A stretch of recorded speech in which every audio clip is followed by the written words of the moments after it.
क्या आपको पता है, जो चीज़ फ्री होती है वही सबसे ज्यादा कीमती होती है, जैसे नींद, शांति, आनंद, हवा, पानी, प्रकाश, सच्चा प्रेम और हमारी सांसें। लेकिन विडंबना यह है कि हम इन्हीं चीज़ों की सबसे ज्यादा बेकदरी करते हैं, और ये सभी वो चीज़ें हैं जो करोड़ों रुपए खर्च करके भी हमें नहीं मिल सकती। सबसे बड़ा कारण है कि हम इन सब चीज़ों की कद्र नहीं करते। वो है हमारी भागती दौड़ती जिंदगी और हमारा गलत विश्वास। जिंदगी ऐसे ही चलती है। हम सभी अपनी जिंदगी में अलग अलग रोल और ड्यूटी निभाते हैं। हो सकता है आप किसी की बेटे हों या बेटी हों, किसी के माता या पिता हों, या फिर किसी के पति या पत्नी हों। लेकिन क्या कभी आपको ऐसा लगा है कि आप अपनी ड्यूटी पूरी करते करते थक चुके हैं? आपके पास अपने लिए समय ही नहीं है। क्या आपको कभी ऐसा लगा है कि आपकी खुद की कोई लाइफ ही नहीं है और आप बस अपनी ड्यूटी पूरी करते जा रहे हैं? असल में हम जिस भागती दौड़ती दुनिया में जी रहे हैं, उसी के कारण हमें ऐसा महसूस होता है जैसे कि हमारी कोई अपनी पर्सनल लाइफ है ही नहीं, जैसे इस दुनिया में हम एकदम अकेले हैं। आज की भाग दौड़ भरी जिंदगी में हमें हर एक चीज चाहिए और तुरंत चाहिए। आज किसी के पास इतना समय नहीं है कि वह कुछ पल निकालकर अपनी जिंदगी के बारे में सोचे। लेकिन इसका भी एक समाधान है जो कि आपको इस वीडियो में मिलेगा। इस वीडियो में आपको सुकून, हिम्मत और नॉलेज के बारे में सीखने को मिलेगा। तो आइए शुरू करते हैं एक कहानी के माध्यम से। एक बार एक दुखी और परेशान व्यक्ति एक बौद्ध भिक्षु के पास जाता है और उनसे कहता है, मुनिवर, मैं बहुत दुखी हूँ, कृपया मुझे मेरे दुखों को दूर करने का कोई तरीका बताएं। बौद्ध भिक्षु ने व्यक्ति से पूछा, तुम्हें क्या लगता है तुम्हारे दुखों और परेशानियों के लिए कौन जिम्मेदार है? व्यक्ति ने कहा, ये दुनिया, ये समाज, ये लोग, मेरा परिवार और मेरी परिस्थितियों। व्यक्ति से यह उत्तर सुनकर बौद्ध भिक्षु मुस्कुराए और बोले, जब तुम उदास होते हो या खुश होते हो तो तुम्हें क्या लगता है कि क्या यह दुनिया तुम्हारी उदासी और खुशी के लिए जिम्मेदार है? अगर तुम ऐसा सोचते हो तो यह बिल्कुल गलत सोच रहे हो। असल में यह तुम्हारे ऊपर निर्भर करता है कि तुम दुनिया को किस नज़र से देखते हो। दुनिया ने हमें गरीबी या दुख या खुशियां नहीं दी हैं, बल्कि इस दुनिया से जो जानकारी हम लेते हैं उसी से हमारी मानसिक अवस्था निर्धारित होती है कि हम कैसा महसूस करेंगे। असल में इंसानी दिमाग बना ही ऐसा है कि इसमें नकारात्मक विचार पहले आता है, यानी कि इंसान का स्वभाव भी ऐसा होता है कि वह सकारात्मक से पहले नकारात्मक बातें ज्यादा सोचता है। सच बात तो यह है कि हमें अपने जीवन में खुशी के पल ढूंढने पड़ते हैं। हमें खुद को ऐसा तैयार करना पड़ेगा कि हम हर पल, हर स्थिति में खुश रह सकें, क्योंकि खुशी किसी मौके की मोहताज नहीं है। यह तुम पर निर्भर करता है कि तुम खुश रहना चाहते हो या दुखी। गौतम बुद्ध की एक बहुत ही प्रसिद्ध कहावत है, आप जो देखते हैं वह दिखाता है कि आप कौन हैं। यानी कि हमारा नजरिया हमारे व्यक्तित्व और हमारी सोच पर निर्भर करता है। जैसे अगर हम नकारात्मक हैं तो दुनिया में हर चीज हमें नकारात्मक लगेगी, और अगर हम सकारात्मक हैं तो हम हर चीज को सकारात्मक नजर से देखेंगे। जैसे कि बुद्ध की नजरों में हर इंसान ही बुद्ध स्वरूप था। अगर तुम अंदर से खुश हो तो यह दुनिया तुम्हारे लिए एक खुशहाल जगह है, लेकिन अगर तुम उदास हो तो फिर तुम्हें चारों तरफ उदासी ही नजर आएगी। यानी कि सब कुछ हमारे नजरिए पर निर्भर करता है। लोग एक ही स्थिति पर अलग अलग तरह की प्रतिक्रिया देते हैं, और यह प्रतिक्रिया उनके मन को शांति भी दे सकती है और सिरदर्दी भी। जैसे अगर कभी किसी का दिन बुरा जाता है तो फिर वह हर चीज, हर घटना को उसी से जोड़कर देखने लगता है, मगर यह सोच गलत है।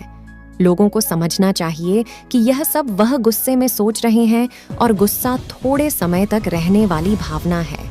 इस बात पर ध्यान दो कि कब तुम्हारी बुरी भावनाएं तुम पर हावी होती हैं, ताकि तुम उन भावनाओं को खुद पर हावी होने से रोक सको, क्योंकि यह स्थायी गुस्से और चिंता की भावनाएं तुम्हारे जीवन के सबसे महत्वपूर्ण निर्णयों को गलत तरीके से प्रभावित कर सकती हैं।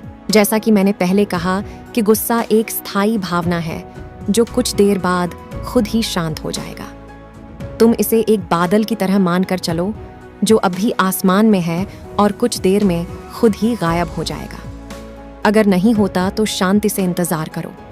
इस समय तुम खुद को शांत करने के लिए कुछ अभ्यास भी कर सकते हो, जैसे अपनी सांसों पर ध्यान लगाओ या फिर खुद को एकदम शांत और ढीला छोड़ दो। उस व्यक्ति ने बौद्ध भिक्षु से अगला प्रश्न किया कि गुस्से, नफरत और जलन जैसी नकारात्मक भावनाओं से कैसे निपटा जाए, क्योंकि यह भावनाएं अक्सर हमें काफी थका देती हैं। बौद्ध भिक्षु ने कहा, जागरूकता। अपने विचारों के प्रति जागरूक होना ही वह पहला तरीका है जिससे मानसिकता को बदल सकते हो। बौद्ध भिक्षु ने उस व्यक्ति से पूछा, वैसे जब तुम्हें बुरा महसूस होता है तो अक्सर तुम्हारी पहली प्रतिक्रिया क्या रहती है? व्यक्ति ने उत्तर दिया, मैं उस नकारात्मक भावना को वहीं दबाने का प्रयास करता हूँ, या फिर उसे स्वीकार नहीं करता, या फिर जल्दी से अपना मन कहीं और लगाने का प्रयास करता हूँ। व्यक्ति की यह उत्तर सुनकर बौद्ध भिक्षु मुस्कुराए और बोले, लेकिन मैं तुम्हें बता दूं कि ये सारी ही कोशिशें बेकार हैं, क्योंकि अंत में यही नकारात्मक भावनाएं तुम पर हावी हो सकती हैं। व्यक्ति ने पूछा, तो फिर ऐसी स्थिति में मुझे क्या करना चाहिए? बौद्ध भिक्षु ने कहा, अगली बार जब तुम पर नकारात्मक भावनाएं हावी हो और तुम बुरा महसूस करो तो उसे ऐसे देखो जैसे कि वह भावनाएं तुम्हारा हिस्सा है ही नहीं। जैसे कोई पैदल चलता हुआ इंसान रास्ते में चलते हुए दूसरे इंसान को देखता है। मान लेना कि यह तुम्हारा हिस्सा है ही नहीं, तो यह तुम्हें कैसे परेशान कर पाएगा? हालांकि इस तरह की जागरूकता के लिए तुम्हें काफी अभ्यास करना होगा, लेकिन अगर एक बार तुमने यह करना सीख लिया तो यकीन मानो तुम काफी शांत और हल्का महसूस करोगे। नकारात्मक भावनाएं हमारे जीवन का स्थायी हिस्सा नहीं है और न ही कभी बनेंगी, और न ही यह हमें परिभाषित करती हैं। इसीलिए अपने अंदर उठने वाली हर एक नकारात्मक भावना पर पूरी जागरूकता के साथ ध्यान दो। नकारात्मक विचार आते हैं तो आने दो, उन्हें जबरदस्ती दबाने का प्रयास मत करो, वरना यह तुम्हारा पीछा कभी नहीं छोड़ेंगे। अपनी हर नकारात्मक भावना पर काबू पाना संभव भी नहीं है, क्योंकि तुम्हें गुस्सा भी आएगा, तुम ईर्ष्या भी करोगे और उदास भी होगी, लेकिन ये भावनाएं आकर चली जाती हैं। उसके बाद तुम फिर से खुश और शांत महसूस करोगे और तुम्हें उसी पल का इंतजार करना है। व्यक्ति ने बौद्ध भिक्षु से अगला प्रश्न किया, मुनिवर, संबंधों का हमारे जीवन में कितना महत्व है और गहरे रिश्ते व नए दोस्त कैसे बनाए जाते हैं? बौद्ध भिक्षु ने कहा, दूसरों के साथ अच्छे रिश्ते बने रहने पर लोग सुरक्षित महसूस करते हैं। इससे मानसिक शांति बनाए रखने में भी सहायता मिलती है। किसी परेशानी या विपद के समय लोगों को कोई ऐसा व्यक्ति चाहिए होता है जो उनके साथ खड़ा रहे। सोचो, अगर तुम्हारा कोई प्रियजन तुम्हें छोड़कर चला जाए तो क्या तुम्हारी महंगी गाड़ी तुम्हें तसल्ली दे पाएगी? क्या तुम्हारा आलीशान घर तुम्हें तुम्हारी मुसीबत से बाहर निकालने में मदद करेगा? नहीं, क्योंकि चीजें इंसान की जगह नहीं ले सकती। तुम चाहे कितने ही अमीर क्यों ना बन जाओ, मुसीबत के समय तुम्हारा परिवार और तुम्हारे सच्चे मित्र तुम्हारे काम आएंगे। अगर तुम्हें नए मित्र बनाने और अच्छा रिश्ता बनाए रखने में परेशानी होती है तो सबसे पहले अपना नजरिया बदलो। बिना लोगों को अच्छे से जाने उनके बारे में अपनी गलत राय बनाना बंद करो। तुम जितना खुले दिल और दिमाग के साथ अपना जीवन जियोगे, तुम उतनी ही आसानी से लोगों को समझ पाओगे। ज्यादातर समय तो ऐसा होता है कि हम किसी को ठीक से जाने बिना ही उसके बारे में एक राय बना लेते हैं। हम पहले से ही मानकर चलते हैं कि वह इंसान ऐसा होगा या वैसा होगा। इसीलिए दूसरों के बारे में जानने और समझने के लिए थोड़ा समय लो। हो सकता है कि सामने वाले को लेकर बाद में तुम्हारी राय एकदम से बदल जाए। एक बात याद रखो, सच्ची दोस्ती तभी होगी जब तुम सच्चे बनोगे। जब तुम खुले दिल से बात करोगे, तभी सामने वाला भी अपने दिल की बात कहने की हिम्मत करेगा। याद रखो, ठंडे स्वभाव वाले व्यक्ति से हर कोई किनारा करने की कोशिश करता है। ये तो गई नए दोस्त बनाने की बात, लेकिन अगर तुम्हारे पहले से ही दोस्त थे, रिश्ते हैं और उनके साथ तुम्हारे रिश्ते टूटने की कगार पर हैं, तब तुम्हें क्या करना चाहिए? एक बात हमेशा याद रखो, एक अच्छा रिश्ता बनाए रखना ऐसा ही है जैसा ठंडे रातों में आग के पास बैठना। जैसे अगर तुम आग से बहुत दूर बैठोगे तो तुम्हें उसकी गर्माहट का एहसास नहीं होगा, और अगर तुम बहुत पास बैठ गए तो फिर तुम्हें ज्यादा गर्मी लगेगी। ठीक ऐसा ही जब किसी रिश्ते में करीबियां ज्यादा बढ़ जाती हैं तो अक्सर बोरियत होने लगती है। इसीलिए तुम्हें अपने रिश्तों में संतुलन बनाकर चलना होगा। बेशक अपने रिश्तों में मजबूती लाओ, लेकिन इतनी करीबी भी मत रखो कि सामने वाले को घुटन महसूस होने लगे। रिश्तों में भी थोड़ी दूरियां होनी चाहिए, जिससे तुम्हारे दोस्तों और करीबी लोगों के साथ एक मजबूत रिश्ता हमेशा के लिए बना रहे। व्यक्ति ने बौद्ध भिक्षु से अगला प्रश्न किया, लोग क्या कहेंगे, इस डर को कैसे खत्म करें? बौद्ध भिक्षु ने कहा, अब जो 3 बातें मैं तुम्हें बताने जा रहा हूं, उन्हें गांठ बांध लो, क्योंकि ये तीनों ही बातें तुम्हें खुश रहने में काम आएंगी। सबसे पहली बात, लोग तुम पर उतनी दिलचस्पी नहीं लेंगे जितना तुम चाहते हो। भिक्षु ने व्यक्ति से पूछा, क्या तुम्हें याद है पिछले हफ्ते तुम्हारे दोस्त ने क्या पहना था और उसने क्या खाया था? व्यक्ति ने कहा, नहीं, मुझे याद नहीं। तब भिक्षु ने कहा, जैसे तुम्हें दूसरों की छोटी छोटी बातें याद नहीं रहती, तो फिर उन्हें तुम्हारे बारे में कितना याद रहता होगा। और जब लोगों को तुम्हारे बारे में याद ही नहीं है, तो फिर चिंता करके क्या फायदा कि लोग क्या कहेंगे। असल में लोग हमारे बारे में उतना नहीं सोचते जितना हमें लगता है। दूसरी बात, हर कोई तुम्हें पसंद करे यह जरूरी नहीं। क्या तुम सबको पसंद करते हो? नहीं ना। तो फिर तुम दूसरों से क्यों उम्मीद करती हो कि वो तुम्हें पसंद करें? अगर कोई तुम्हें पसंद करता है तो अच्छा है, और अगर नहीं करता तो कोई बात नहीं। किसी की पसंद या नापसंद से तुम्हें फर्क नहीं पड़ना चाहिए। इन बातों को स्वीकार करना सीखो। यह सब जीवन का हिस्सा है।